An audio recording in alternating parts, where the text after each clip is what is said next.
예, 이제 뭐 형사송법이요. 이제 뭐 시험에 떨어지는 거 합격하셨으니까, 좀 떨어진 거 이제 확인을 하셨으니까, 예, 이제 뭐, 근데 시험이라는 게 시간도 그렇지만, 저도 지금 시험에 지금 합격한 게 벌써 지금 한 6년 넘어서 지금 7년째 가고 있거든요. 시간이 정말 빨라요. 그리고 앞으로 이제 9개월 조금 남은 시간인데 이 9개월 남은 시간 어떻게 보내느냐에 따라서 내년에 시험에 여기서 또 합격할 수도 있고 떨어질 수도 있는데 자 일단은 어떻게든지 커리를 맞추자. 커리를 맞춰서 어떻게든지 끝까지 살아남자. 그러면 합격합니다. 지금까지 수많은 이제는 좀 뭐라 그럴까 이제 저한테는 합격상이 좀 너무 흔해졌어요. 하다 보니까 합격상이 너무 흔해졌다. 그래서 이제는 저도 이제 어느 이제 사람 보면 이게 합격할지 떨어질지 이제 눈에 보입니다. 그리고 시험에 너무 두려워하지 마세요. 너무 두려워하지 말자. 왜냐면 뭐 붙을 수 있는 시험이에요. 그래서 9개월 정도밖에 안 남은 시간인데 지금 여러분들에서 지금 여기서 이제 플러스 9개월 정도만 꾸준히 열심히 하시면 그러면은 시험에 꼭 합격을 합니다. 걱정하지 마세요. 자, 그리고 이제 형사소송법인데요. 자, 올해 형사소송법의 특징은 뭡니까? 특징은 형사소송법 자체가 막 그렇게 어려운 쟁점을 묻는 게 아니에요. 어려운 쟁점, 물론 이제 최근에 재심과 관련해서 재심 기판력과 관련해서 굉장히 어려운 쟁점 하나 물어보긴 했습니다만 그런 것들은 이제 최신 판례가 있고요. 최신 판례가 있고 최신 판례를 묻기를 하고 그 다음에 플러스 이제 기본 법리를 묻는 판례가 이것도 이제 결과적 판례죠. 판례를 출제를 하더라. 그러니까 최신 판례하고 기본 법리 묻는 판례를 출제를 하는데 시험은 이제 사실은 이제 법리가 굉장히 어렵다라기보다는 어떤 식으로 출제하냐 지문의 양을 늘리는 식으로 지금 예전 같으면은 한 장이었거든요. 앞뒤면에서 한 장이었는데 지금 이제 한 장 반 정도 됐잖아요. 한 장 반에서 조금 넘어갑니다. 그러니까 지문이 길어졌어요. 지문이 형법에 부여하는 시간이 예를 들어서 형법에 1시간 10분 정도 부여한다라고 한다면 형사소송법에서는 한 50분 정도밖에 시간이 안 되는데 사실 50분이라는 제한된 시간에 그 엄청난 지문량을 읽어야 된단 말이에요. 읽어야 된다. 그러니까 결과적으로 예전부터 계속 말씀드렸지만 이제는 그 시험이 앞으로는 계속 이런 경향을 유지를 할 거다라는 거예요. 지문의 양이 엄청나게 길어질 거다. 양이 엄청나게 길어질 건데 그러면 직독직해를 해야 돼. 이제는 막 고민해가지고 이러쿵저러쿵 할 필요 없고 직독직해를 해야 된다라는 거. 직독직해. 직독직해를 해야 된다라는 점, 그 점을 하셔야 되고, 그 다음에 두 번째 제가 강조하고 싶은 점은 뭐냐면, 답안을 길게 쓸 여유가 없어요. 이번 시험 보시면서 아시겠지만 막 우왕좌왕하게 이렇게 막 쓸 여유가 없고 핵심 키워드 위주로 쓸 수밖에 없고 결론 간단하게 치고 그래서 이제는 점점 법원 사무관 승진 시험화 돼가고 있어요. 법무사 시험도. 법원 사무관 승진 시험이 뭐냐면 1시간에 100점을 풀거든요. 1시간에 100점을 풀어요. 그러면 어떻게 하냐면 지문에 대해서 이렇게 각 문제당 쓸 수 있는 그 범위가 한정적이야. 기껏해야 3줄, 4줄, 5줄 이 정도 돼요. 근데 형사소송법도 이제 범사 형사소송법도 시간은 똑같고 그 다음에 지문량은 엄청나게 길어지고 그러면 기존 같으면은 그 지문량에 비해서는 점수가 조금 더 올랐을 텐데 배점이 조금 높았을 텐데 지금은 배점이 그렇게 높지 않단 말이에요. 배점이 그렇게 높지 않다. 그러니까 사실은 배점을 줄이고 문항수를 늘림으로써 어떻게 되느냐? 기존보다 사실은 점수가 더 많아진 시험이 돼버렸다. 이렇게 생각하시면 돼요. 무슨 말인지 이해가 되시죠? 그래서 이제는 뭐 길게 장하게 쓴다기보다는 핵심 키워드 위주로 간단하게 치고 조문 숫자만 쓰고 핵심 키워드 쓰고 그 다음에 결론 정도 쓰는 걸로 해가지고 간단하게 치고 넘어가야 된다는 거예요. 그래서 답안 작성을 좀 간단하게 해야 된다. 답안 작성을 최대한 간단하게 해야 된다. 간단하게 해야 된다. 자, 그러면 이런 거를 봤는데요. 자, 직독직해를 해야 된다라는데, 직독직해를 해야 된다라는 얘기는 결과적으로 어떤 얘기냐. 케이스를 많이 봐야 된다라는 거, 케이스를 많이 봐야 된다라는 얘기, 이제는. 물론 이제 제 교재가 굉장히 양은 이제 두껍습니다. 예전에 비해서 좀 양이 굉장히 많이 두꺼워졌는데, 양이 두꺼워진 이유가 뭐냐면은, 그 판례의 사실관계를 웬만하면 다 집어넣었어요. 그리고 아시겠지만 그 판례의 사실관계 자체를 문제로 출제를 하거든요. 그래서 판례의 사실관계를 반드시 확인을 해줘야 된다. 그리고 그래서 이제 케이스 문제를 많이 풀어봐야 된다라는 점. 그러니까 판례를 볼 때 그냥 단순히 판례 그냥 이런 거구나 이렇게 결론만 가지고 하는 게 아니고 판례 케이스가 어떤 케이스였는지를 반드시 그거를 여러분들이 스스로 이제 습득을 해줘야 된다라는 점. 자, 그다음에 두 번째는 답안 작성을 간단하게 해야 된다라는 건데, 그럼 결국 물론 당연히 알겠지만 키워드 위주로 매일 암기를 해야 돼. 그러면 결국은 뭐냐, 2차 시험은 매일 키워드 암기 시험이야. 매일 키워드를 암기하는 거예요. 매일 암기하는 겁니다. 매일 암기. 매일 암기하는 거고, 그 다음에 그 수많은 키워드를 어떻게 다 암기를 할 거예요. 그죠? 그러니까 이제 이해를 해야 되는 거지. 이해하고 암기, 그 두 가지 수레바퀴가 같이 돌아가야 되는데, 그럼 이해하는 가장 좋은 방법은 뭐냐? 이해하는 가장 좋은 방법은 조문을 보는 거야, 조문을. 그래서 조문하고, 그래서 반드시 조문을 보셔야 된다. 그래서 제가, 나중에 이제 이렇게 돌아다니면서 이제 볼 거예요. 보는데, 이렇게 깨끗하면 된다는 거야, 안 된다는 거야? 이렇게 이 조문, 이렇게 법전이 있는데, 이 법전 옆이 깨끗하면 돼요, 안 돼요? 법전 옆이 깨끗하면 안 되는 거예요. 그죠? 형법도 그렇고 민법도 그렇고, 특히 민법 조문, 부동산 등기법 조문 봤는데, 부동산 등기법은 사실상 법조문이라고 봐도 무방해. 형소도 법조문이지만 부동산 등기법도 조문이라고 봐도 무방해요.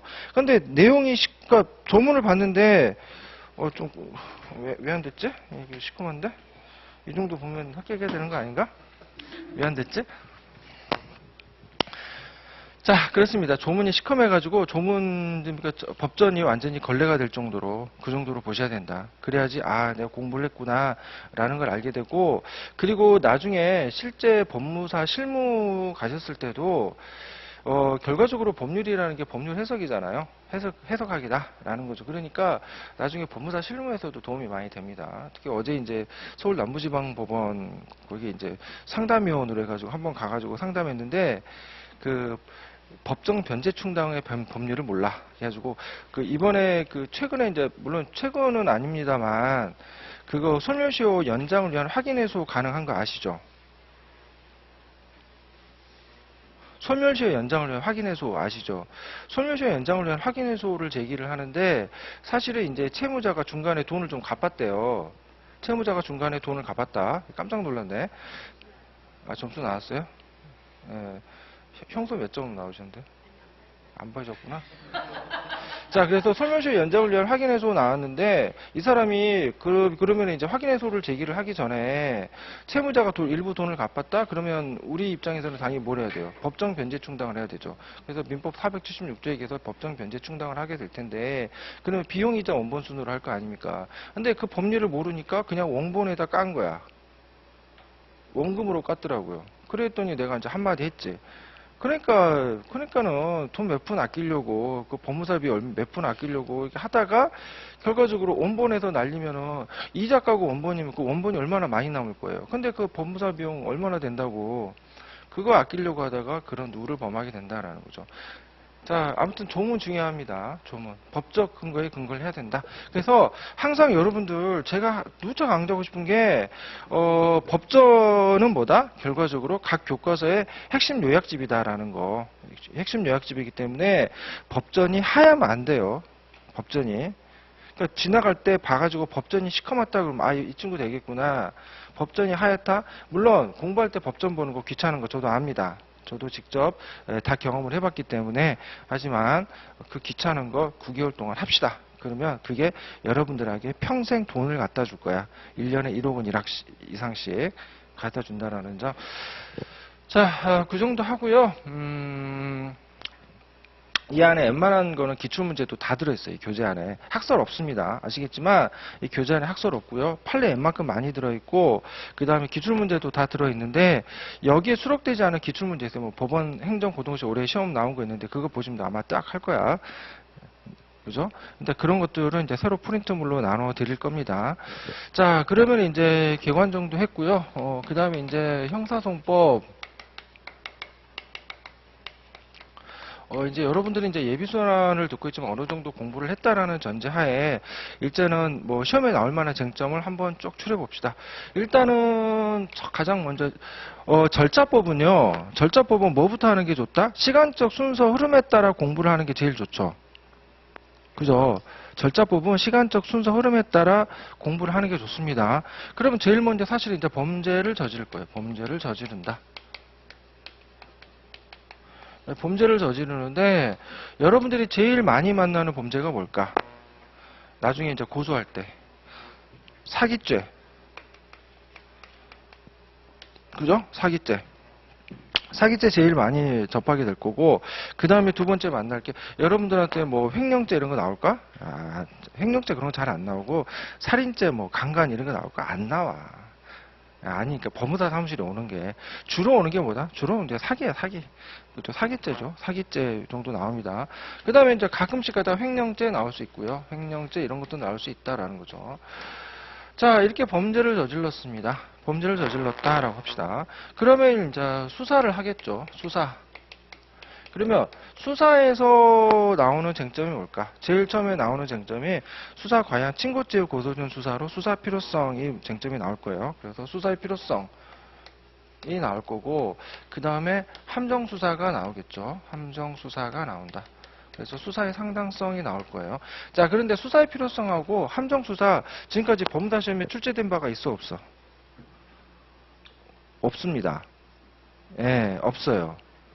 없다라고 봐도 무방할 정도로 거의 미미하다. 미미하다. 물론 이제 친고죄 고소준수사 달인시험 같은 경우는 출제가 된 바 있고 함정수사도 출제가 된 바는 있는데 법무사 시험에서는 그렇게 미비하다라는 거예요. 그리고 나오면은 이거 나왔다 그래가지고 틀릴 사람은 없어. 여기 근데 이런 거에서 만약에 틀렸다라고 한다면 그러면 정말 이제 힘들게 되는 거죠. 자, 그 다음에 세 번째가 수사의 단서예요. 수사의 단서. 그죠? 수사의 단서. 그러면 수사의 단서에서 시험에 나오는 건 무조건 뭐야? 법무사 시험에서 이거 빼면은 사실은 시체야, 시체. 이게 뭐예요? 고소죠, 고소. 그러면 여러분들이 수사에서 제일 중요하게 볼 거는 뭐다? 수사의 단서예요, 수사의 단서. 수사의 단서를 보셔야 된다. 그리고 고소는 거의 경년에 한 번씩 무조건 출제가 됐다. 이렇게 보시면 됩니다. 그죠? 그래서 일단은 수사의 필요성, 수사의 상당성, 그 다음에 수사의 단서에서 고소. 나머지 뭐 불신검문이니 뭐 이런 것들이 있는데, 뭐 이런 것들은 그렇게 중요하지 않다. 불신검문은 그렇게 중요하지 않아요. 자, 그렇습니다. 자, 수사를 합니다. 그리고 나서 이제 수사의 방법이 나오겠죠. 수사의 방법이 나올 텐데, 수사의 방법에서는 이제 이물수사가 나오겠죠. 이물수사. 출제된 거 있어? 이무수사? 이무동행 피의자 신문 참고인 조사에서 나온 거 있어? 법무사 시험에? 없어요. 없습니다. 이무동행과 관련해서는 법원행정고등고시에서 출제된 바는 있지만, 자, 그래서 이무수사에서는 이무동행, 그 다음에 피의자 신문, 참고인 조사, 이 세 가지가 있죠. 이무동행 피의자 신문 참고인 조사가 있는데, 이무동행 피의자 신문 참고인 조사에서 법무사 시험에 아직까지 디테일하게 출제한 문제는 있다 없다? 없다라고 봐도 무방해요.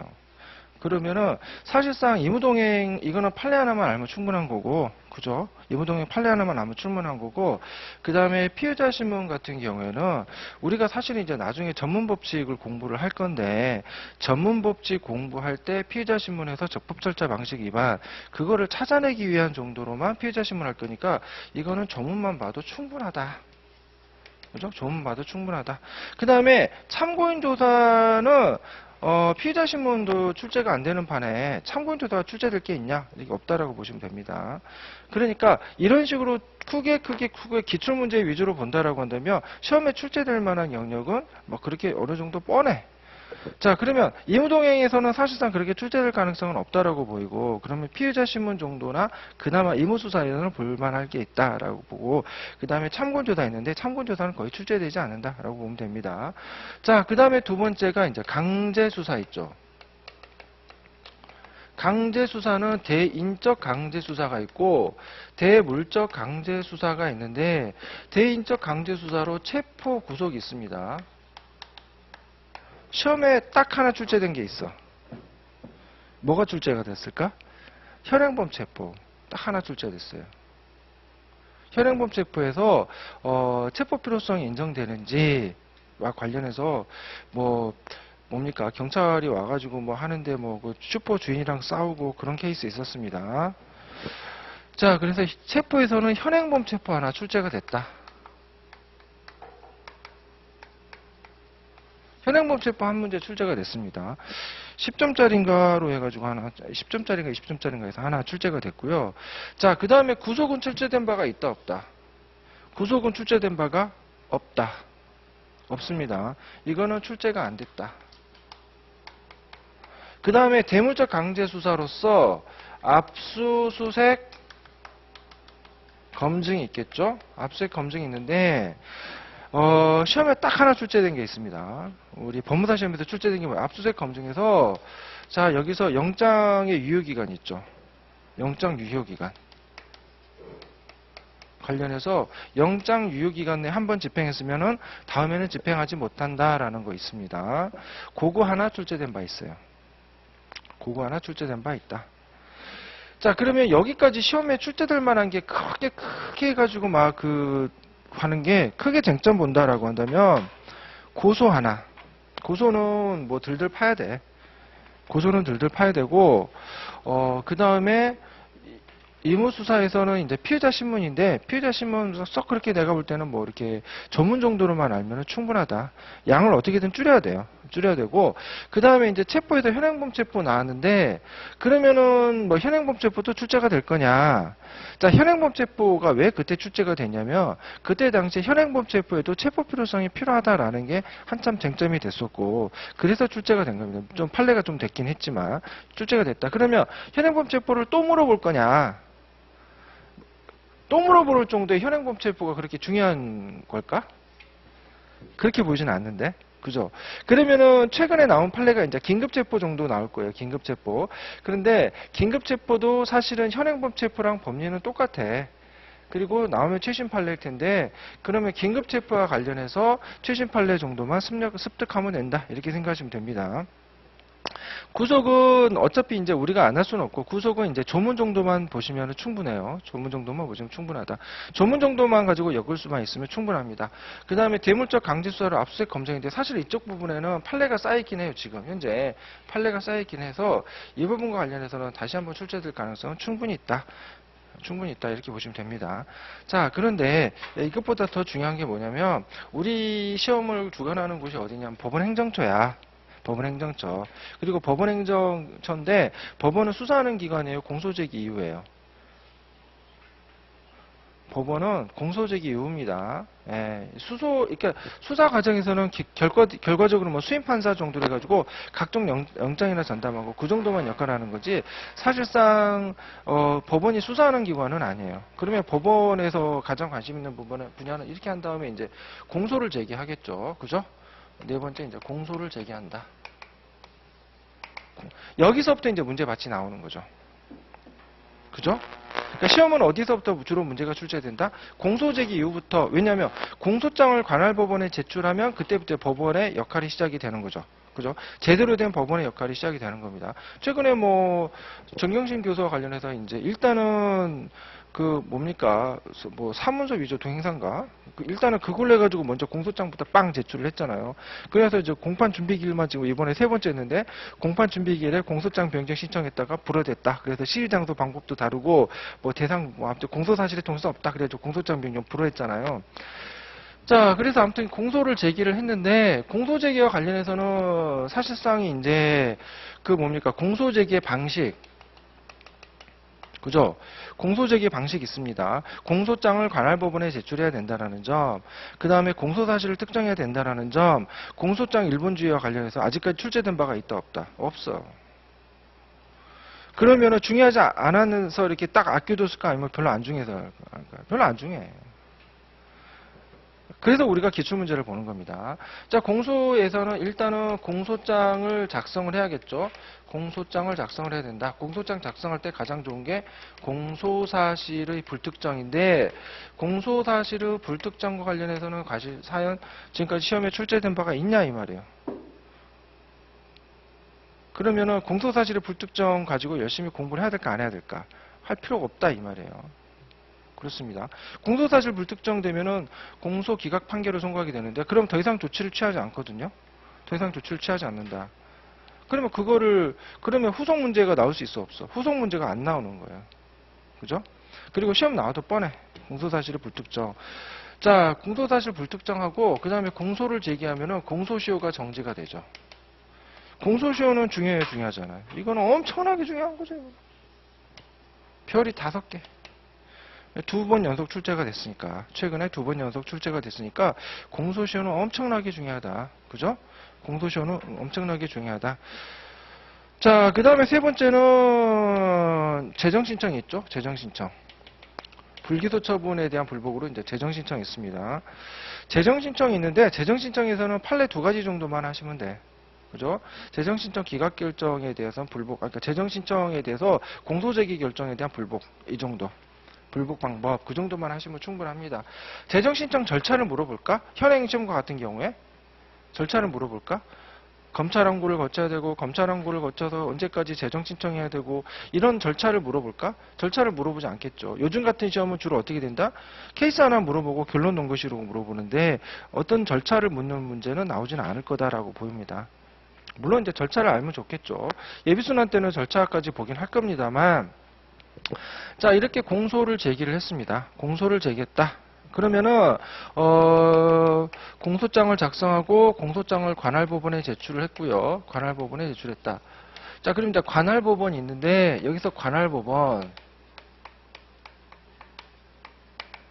시험에 출제된 바 있어, 없어? 관할, 맨 앞에 총칙에 관할에 출제된 바 없죠. 앞으로 출제될까? 안 된다라고 보는데. 그러면 관할은 그렇게 중요하지 않다.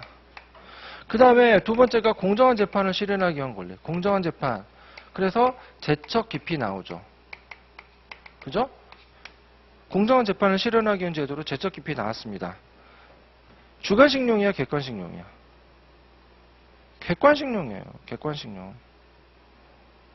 그렇습니다. 객관식용이다. 그리고 시험에 출제된다 하더라도 우리는 조문 가지고 불공평한 재판을 할 염려 없다. 전심재판 또는 기초되는 조사심리관이 해당하지 않는다. 그 정도만 쓰면 되는 겁니다. 그죠? 공정한 재판 실현하기 위한 제도 이렇게 합습니다. 그리고 이제 이게 법원이었죠. 이게 법원. 그 다음에 검사는 아예 공부를 아예 안 할 거고, 그죠? 검사는 아예 공부를 안 할 거고, 그 다음에 피고인 나올 텐데, 피고인과 관련해서는 피고인 특정, 그 다음에 성명 모형, 출제됐어, 안 됐어? 성명 모형, 출제됐어요, 안 됐어요? 안 됐어요. 앞으로 출제될까? 물론 이제 나올 가능성을 전혀 배제할 수는 없습니다. 배제할 수는 없다. 하지만 최근에 성명 모형 물어보는 문제를 본 적이 없어. 그러니까 성명 모형도 그냥 기본만 하는 정도. 그죠? 시험에 나오는 거 뭐야? 변호인이죠, 변호인. 총칙에서 그러면 시험에 그나마 공부할 만하다라는 게 뭐가 있을까? 변호인이에요, 변호인. 변호인. 변호인인데, 변호인은 그 선임의 종류에 따라서 누가 선임하느냐, 선임권자가 선임하느냐, 아니면 국가가 선정하느냐에 따라서 사선이 있고 국선이 있죠. 그죠? 사선이 있고 국선이 있다. 그러면은 사선은 선정 방식이 있고,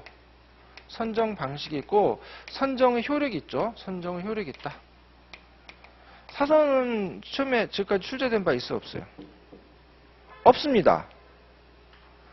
사선은 출제된 바가 없다. 그러면 시험은 뭐가 출제됐어? 제일 많이 출제된 거. 국선이에요, 국선. 이거는 별이 10개. 법원행정고등고시에서도 이번에 국선을 출제를 했죠. 출제를, 3문제인가 출제를 했습니다. 자, 국선이 제일 중요해. 국선이. 그러면 국선은 그냥 국선만 중요한 게 아니고, 국선에서의 공판 절차고요서요. 그 다음에 국선과 항소심 절차. 이게 제일 중요합니다.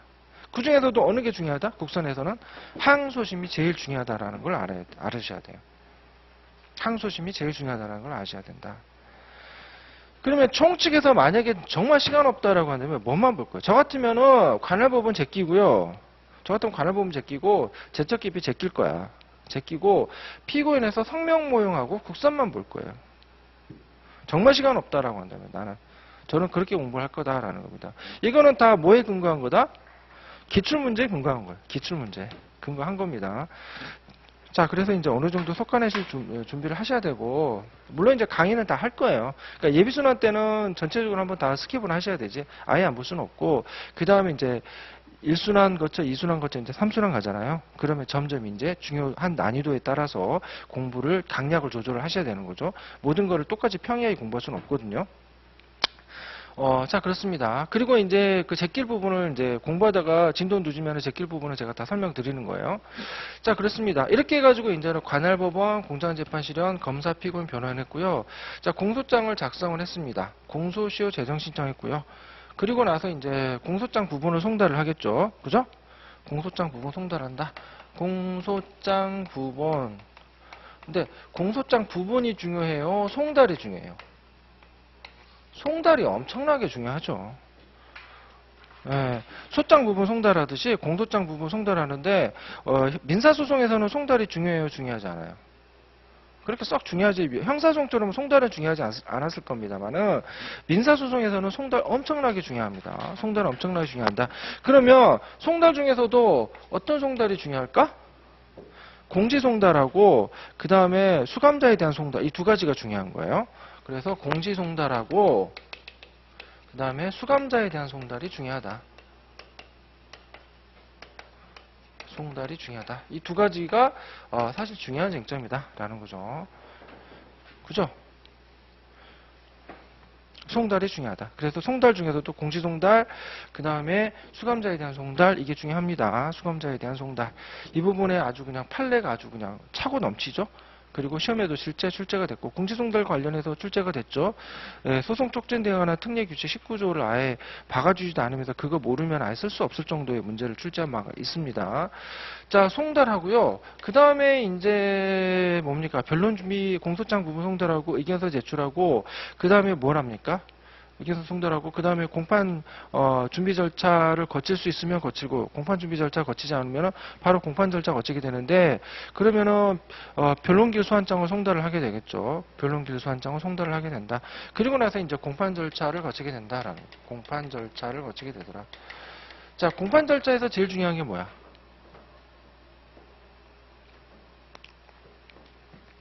공판 절차에서 제일 중요한 거. 공판 절차에서는 뭐가 중요해요? 피고인의 방어권이 중요하죠. 피고인의 방어권. 피고인의 방어권이 중요하기 때문에 그 피고인의 방어권을 행사하려면 피고인이 출석해야 돼, 안 해야 돼? 출석해야 됩니다. 그래서 공판 절차에서 요즘 가장 중요한 핵심 테마가 뭐냐? 요즘 최근에 각광받는 테마가 뭐냐면은 피고인 출석권이야. 피고인의 출석. 그래서 이거 관련해서 피고인의 불출석 재판이 허용되는 경우. 이 불출석 재판이 허용되는 경우는 뭐하고 연결이 될까? 공지송달하고 연결이 되겠죠? 그렇죠? 공지송달하고 연결이 된다. 그래서 피고인 출석에서 피고인 불출석, 그죠? 불출석 재판이 허용되는 경우가 있죠? 이거 관련해서 법원행시에서 이번에 최근에 이제 출제가 됐죠. 그 문제는 여러분들이 이제 문제를 풀어보시게 될 겁니다. 자, 그래서 피고인이 출석하고 나서요. 그 다음에 두 번째는 공판 절차에서 정말 중요한 건 뭐다? 공소장 변경이죠. 공소장 변경. 공소장 변경 무조건 출제돼야 안 돼요. 무조건 출제된다라고 보셔야겠죠. 공소장 변경. 그죠? 공소장 변경 관련해서 무조건 출제가 된다. 이렇게 보시면 됩니다. 자, 그 다음에 사실은 공판 절차에서 뭐가 있어? 양이 워낙에 크니까 증거법이 나오는 거죠. 증거법.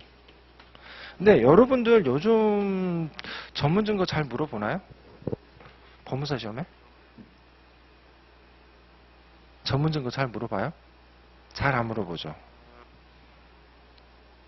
전문 증거 잘 안 물어보죠. 왜 안 물어볼까? 안 중요하니까? 맞아요. 너무 많이 나와서 그래요. 물어볼 걸 다 물어봤어요. 더 이상 새로운 판례가 나오는 것도 아니고 물어볼 건 다 물어봤어요. 그런데 법원행시에서 이번에 출제가 됐어. 법원행시에서. 법원행시에서 뭐가 출제가 됐느냐. 입증 취지 부인이라는 진술이 실질적 진정 성립을 인정한다는 전제하에 입증 취지 부인이라고 한 것은 아니다. 그 다음에 그 참고인 진술서 그다음 참고인 진술서에 뭐냐면은 그 뭡니까? 저 조사 장소에 도착한 시각, 뭐 조사를 시작한 시각 해가지고 수사 기록 편찬해야 되잖아요. 그거 누락된 거. 그게 이번에 법원 행시에서 출제가 됐어요. 그래서 이제 증거법은 전문법칙이 출제될 정도가 됐다. 이제 전문법칙 좀 조금 보자 이 말이에요. 보자. 이제는 한템포 쉬어갔어요. 최근에 출제된 게 뭐였냐면 법무사 시험과 관련해서 최근에 출제된 게 뭐였냐면 이거 전문 증거냐 원본 증거냐. 지금도 기억나. 나는 신이다. 그게 출제가 됐습니다. 나는 신이다. 그 다음에 범인이 누구냐고 물어보니까 피해자, 즉 목격자가 누구를 지적했다라고 경찰이 진술한 거. 이거 원본 증거냐, 전문 증거냐 이렇게 물어본 판례가 뭡니까? 문제가 있었습니다. 그거 어디서 출제했다? 형사소송 실무에서 그대로 갖다 베낀 거예요. 예, 형사소송 실무에서 베꼈다라는 겁니다. 그래서 이제는 그리고 나서 전문법칙 출제된 바는 없는데 그러면 전문법칙은 중요하지 않느냐? 아니에요. 전문법칙은 엄청나게 중요합니다. 엄청나게 중요한데 한 템포 쉬었을 뿐이야. 이제는 다시 돌아올 때가 됐어. 그래서 이제는 전문법칙을 물론 기존에도 전문법칙을 전혀 강의하지 안 한 건 아닙니다만 전문법칙도 좀 봐둘 필요가 있다라는 거예요. 그래서 강약을 조절할 거고 그렇습니다. 그러면 이걸로 해가지고 형사소송법 끝났냐? 아니야. 이쪽으로 올게요.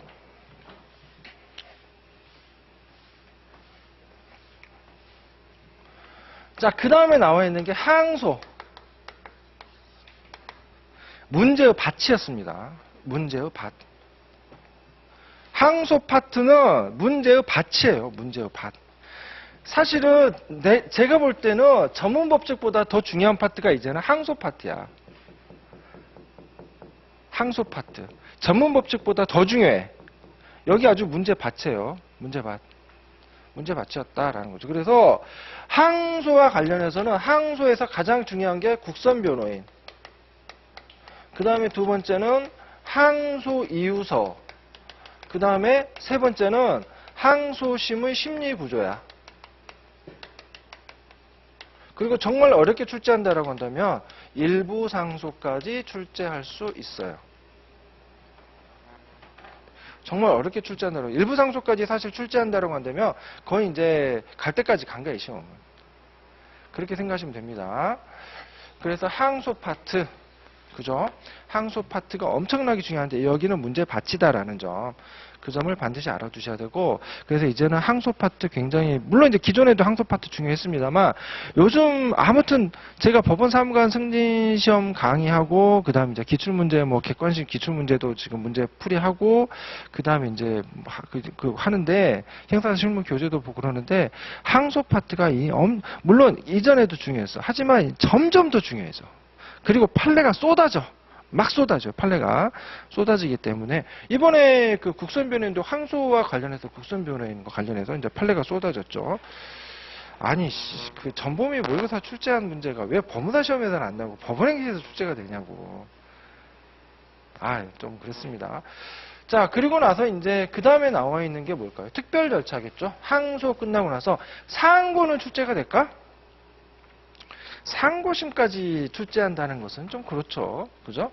물론 이제 상고에서 파기환송해가지고 다시 항소로 갔을 때 뭐 그런 거는 모르겠지만, 자, 그리고 나서 이제 특별 절차 있는데요. 특별 절차와 관련해서는 첫 번째 뭐가 있을까? 국민참여재판 물론 있겠죠. 국민참여재판. 자, 국민참여재판 있는데 아직까지 법무사 시험에 국민참여재판 제도가 시험에 출제된 바가 있습니까? 없습니까? 없었죠. 국민참여재판 출제된 바가 없었다. 그러면은 법무사 시험에서 출제가 안 됐는데 다른 시험에서 출제 안 됐을까? 다 출제가 됐어요. 법원 행시에서도 출제가 됐고, 그 다음에 법원 사무관 승진에서도 다 출제가 됐습니다. 그런데 이제 국민참여재판은 오히려 다른 시험에서 모두 다 쟁점이 될 만한 거 출제를 했기 때문에 그래서 출제 안 할 수도 있어요. 그래서 출제 안 할 수도 있다. 하지만 국민참여재판에 관해서는 이제 법전에가 조문이 없습니다. 그래서 예산 문제 때문에 안 해줬을 수도 있어. 왜냐면은 그 법전을 또 끼워줘야 되잖아. 근데 우리 시험이 사실은 10,000원짜리잖아요. 원서가 10,000원이잖아. 그리고 법전 다 가져가잖아요. 그죠? 그리고 나서 다시 신림동에서 해가지고 판단 말이야. 그죠? 그래서 지금 새로 그러니까 이렇게 시험이 좀 가격이 조금 올라가면은 법전 해가지고 이렇게 국민 참여재판 해가지고 따로 부록에서 딱 나눠주고 시험 보라고 할 수도 있는데 종이값이 들어서 그런가? 예? 국민의 형사재판 참여에 관한 법률이 그 조문 안에 없잖아요. 그래서 시험이 좀 가격이 저렴하다고 해가지고 지금 그때 국민은 형사집 아니 뭡니까 소적규칙 19조도 빼먹고 안 해줬는지 아니면 너무 쟁점 왜냐면 그 조문을 다 줘야지 조문 하나만 딱 주면은 사실 시험 다 알려주는 거니까 그러니까 그러다고 조문을 다 주자니 예산의 문제가 있었던 것 같고 그래서 한 건지 뭐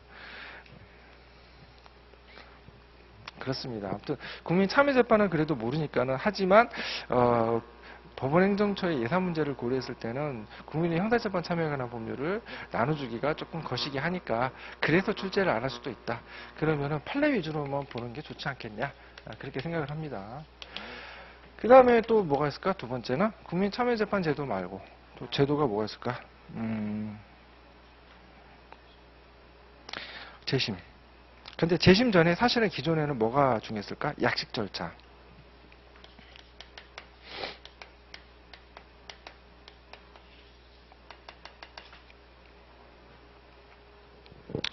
약식 절차인데 형동상향 묻기도 그래. 왜냐하면 형동상향 금지도 이제는 뭐 2017년 12월 19일 날부터 이제 정식재판 청구한 사건부터 형동상향 금지로 바뀌었거든요. 그게 지금 벌써 올해가 2019년이면 내년이면 2020년인데 그걸 가가지고 뭐 그것도 새로운 법률도 아닌지 그걸 가지고 또 형동상향 금지 묻기도 그렇고 이제는 불변금 작동되지도 않으니까 불변금 가지고 묻기도 그렇고 약식명령에 대해서 정식재판 청구 가지고 묻기가 딱히 애매해요. 공소장 일본주의 묻기도 좀 애매해. 그죠?